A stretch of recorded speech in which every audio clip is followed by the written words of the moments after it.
இனிய காலை வணக்கம் அன்பு நண்பர்களே. இன்று இன்னொரு கோரிக்கையோடு உங்களுடன் பேச ஆசைப்படுறேன். இந்த இன்னொரு கோரிக்கை மிக அவசியம் என்பதற்காகத்தான் இந்த இரண்டாவது வீடியோ.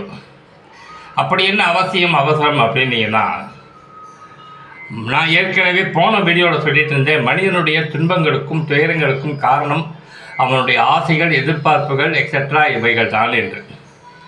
அதன் தொடர்ச்சியாக இதை சொல்ல வேண்டிய காலத்தின் கட்டாயம். ஏன்னா 3 நிமிஷத்துக்குள்ளே ஒரு ஷார்ட் போடணுங்கிற கட்டாயத்தினால என்னால் அதை ஃபுல்ஃபில் பண்ண முடியுது. சார், இந்த ஆசை, ஏக்கம், எதிர்பார்ப்பு, கனவு, லட்சியம் இவைகளெல்லாம் அடக்குவது என்பதே தவறல்லவா?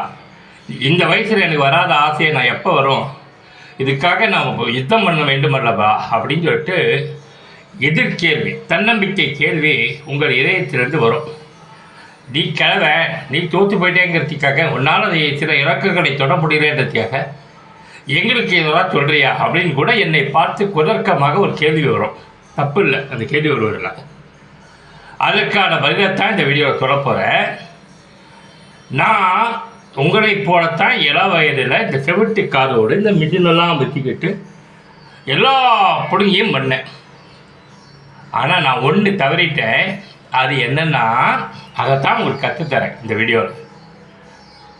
தனியாக போய் உட்காந்துங்க எல்லாருமே, ஒரு அரை மணி நேரம் ஒவ்வொரு நாளும் உங்களுக்குள்ள ஒரு ஆராய்ச்சி பண்ணுங்க, சுய ஆராய்ச்சி. என் பேர் விஜயகுமார், எனக்கு காது கேட்காது, நான் ஒரு ஏழை குடும்பத்தை வந்திருக்கேன். ஆனால் எனக்கு ஆசை சினிமாவில் பெரிய டைரக்டர் ஆகணும்னா என்னென்ன பண்ணணும், என்ன பண்ணால் இருக்கணும். சினிமாவுக்காக போராடும்போது கல்யாணம் பண்ணிக்கிட்டால் திருமணம் தடையாகிடும். ஆக ஜெயிக்கிறவங்க திருமணம் பண்ணிக்கூடாது. சினிமாவை தவிர்த்து வேறு துறைக்கு போனால் மைண்டு டைவெர்ட் ஆகிடும், சபலமாகிடும். அதனால் ஒரு குறிப்பிட்ட எல்லை வச்சுக்கணும். இப்படி உங்களுக்குள்ள உங்கள் லட்சியமோ கனவோ எதுவாக இருந்தாலும் ஒரு ஸ்டோரி போர்டை தனியாக போட்டுங்க, அதில் உறுதியாக இருக்கணும். இதுதான் சூட்சமாக. இதை நான் செய்யலைங்க, நான் தோற்று போயிட்டேன். ஆட்டில் இருக்கா, சேர்த்தவர் இருக்கா, கல்யாணம் ஆகிடுச்சா, மாதம் 25,000 30,000 தேவை மனைவியை காப்பாற்ற. அப்போ என்ன பண்ணுறது, சினிமாவை ஓட்டிட்டு வேறு தொழில் செய்ய வேண்டிய கட்டாயம்.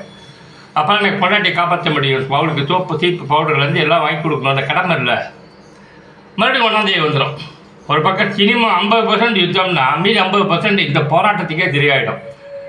இந்த மாதிரியான தவறுகளை நீங்கள் செய்யாதீங்க. உங்கள் லட்சியம்னா அந்த லட்சியத்துக்கு படையத்துக்கு முன்னாடி செல்ஃப் அனலைசேஷன், ஆங்கிலத்தில் தமிழில் சுய பரிசோதனை செய்து கொண்டு திட்டமிட்டு அந்த திட்டத்துக்கு பின்னாடி செயல்படுங்க.